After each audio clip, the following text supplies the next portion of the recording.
Assalamualaikum warahmatullahi wabarakatuh. Halo semuanya, perkenalkan nama saya Hanif Muflihul Anwar. Jadi pada video kali ini saya akan sedikit berbagi tutorial mengenai kelas pada pemrograman berbasis objek.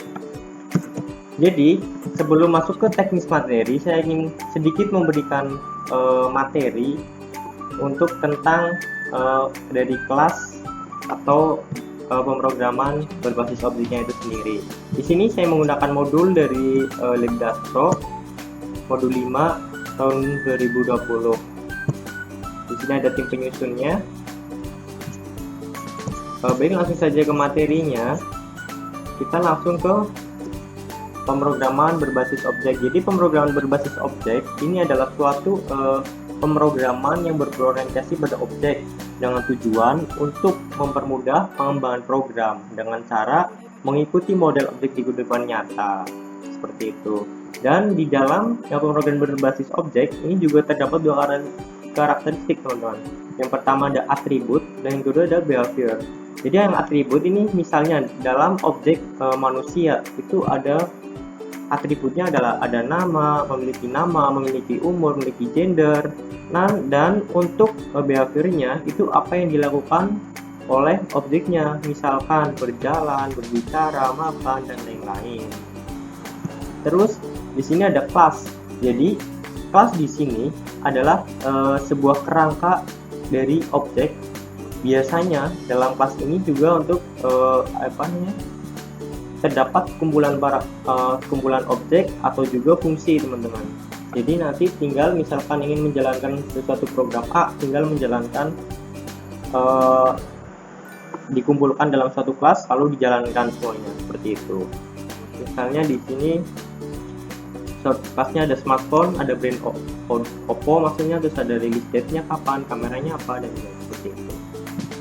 Terus di sini ada objeknya, yaitu implementasi dari sebuah kelas. Contohnya seperti ini, objek di Python, class airplane, take off, self. Oh ya, di dalam kelas itu tidak lupa menggunakan self untuk membuat fungsi pada kelas. Terus ada method, terus ada main method, ada inheritance. Nah, inheritance ini adalah pewarisan sifat dari parent class atau kelas utama kepada child class, kelas bawahannya seperti itu. Misalnya di sini ada kelas mamalia, di sini ada kelas hewan laut, di sini ada dev init itu untuk penjelasan awal seperti itu. Jadi untuk penjelasan awal di sini ada objek jenisnya, namanya, makanan, habitatnya seperti itu. Jadi di sini ada detailnya untuk mengisi dari objek init itu sendiri, konstruktor namanya. Nah, di sini ada contohnya, ada nama hewan, ada blue. Jadi ketiknya itu tinggal atau menginputnya itu tinggal misalkan ada paus, kita beri nama variable paus, terus kita hewan laut memanggil dari atau memasukkan ke dalam kelas ini. Jadi di awal ada jenisnya paus, terus namanya misalkan blues, makanannya plankton, habitatnya laut. Nah, terus di sini ada paus.detail, terus ada misal detailnya tuh ini untuk memanggil ini, menjalankan ini.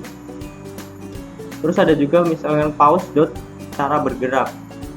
Cara bergerak adalah terpisah dengan kelas utamanya. Ini ada dari kelas anakannya. Jadi di sini juga mencantumkan kelas utama ini mamalia. Jadi nanti otomatis masuk ke sini. Ini contohnya. Nama hewan blue, jenis hewan paus, habitat hewan laut, makan hewan, plankton, cara bergerak, berenang. Baik, sekarang kita langsung ke praktek teknisnya.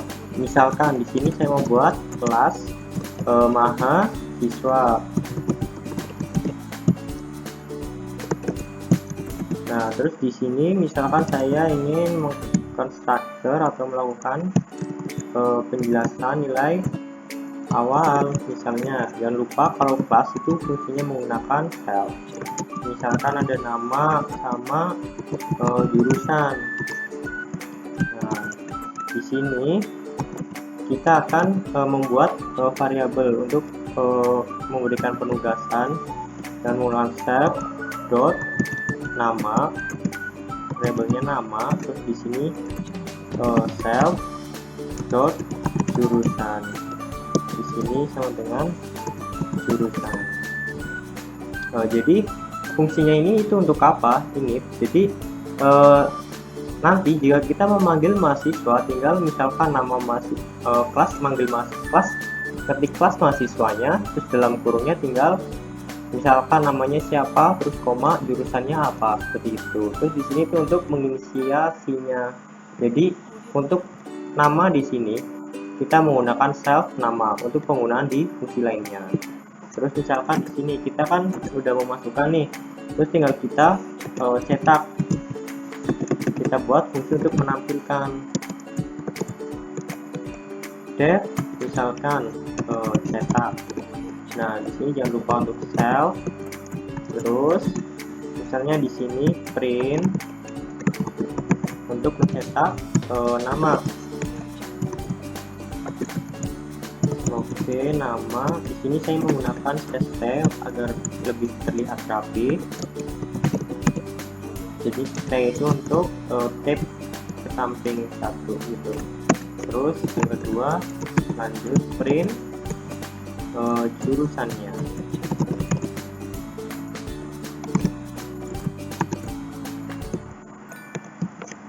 Jangan lupa panggil self dot jurusan. Nah, terus sekarang kita coba nih, menggunakan kelasnya. Misalkan untuk mahasiswa pertama itu ada namanya, atau misalnya gini, ada mahasiswa 1. Mahasiswa 1. Jadi ini bebas untuk penugasannya. Di sini kita tinggal panggil kelasnya. Jadi kita gunakan kelas mahasiswa. Di sini untuk isiannya kan ada nama sama jurusan. Namanya kita isi honey full. Terus misalkan jurusannya kita isi sistem informasi. Nah, ini kan baru dimasukkan nih. Jadi kita buat variabel baru untuk mengisi mahasiswa 1. Itu kita gunakan kelas mahasiswa. Jadi di sini ada nama dan juga jurusannya. Jadi kita tuh baru memasukkan di dalam sini. Sekarang tinggal kita gunakan fungsi def cetak untuk mencetaknya. Jadi tinggal mahasiswa 1 sama dengan mahasiswa 1 dot cetak. Kita coba run. Nah, jadi munculnya seperti ini, nama, honeyhole, jurusan, sistem informasi. Nah, jadi fungsi kelas ini untuk apa sih? Jadi fungsi kelas ini adalah sebenarnya itu untuk memudahkan programmer dalam merawat maupun mengembangkan aplikasinya gitu. Dan juga lebih simpel digunakan. Misalkan di sini kita tinggal masukkan yang banyak. Misalkan di sini juga kita dapat menambahkan misalkan self dot misalkan ada NIM, ada alamat. Misalkan kita di sini masukkan umur. Jadi bisa menambahkan banyak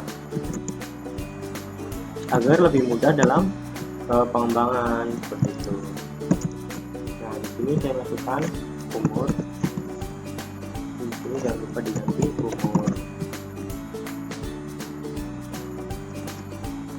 Nah, di sini kita tambahkan umur, berarti misalkan 18. Nah, ini untuk mahasiswa 1. Kita coba cetak. Oh, di sini jangan lupa jika ingin menambahkan itu ditambah untuk objeknya, yaitu umur. Nah, sekarang kita coba. Nah, sekarang ini kan untuk mahasiswa 1, misalkan kita ingin ada banyak mahasiswa gitu kan, misalkan sampai ribuan bahkan puluhan ribu. Jadi di sini kita buat mahasiswa 2, kita buat mahasiswa. Terus di sini ada misalkan namanya Abdullah. Terus di sini jurusannya misalkan ekonomi. Terus di sini misalkan umurnya udah 24 tahun. Terus jangan lupa juga kita melakukan cetak atau untuk mencetaknya, ngeprint. Oke, mungkin seperti itu yang dapat saya sampaikan. Semoga dapat bermanfaat. Terima kasih. Wassalamualaikum warahmatullahi wabarakatuh.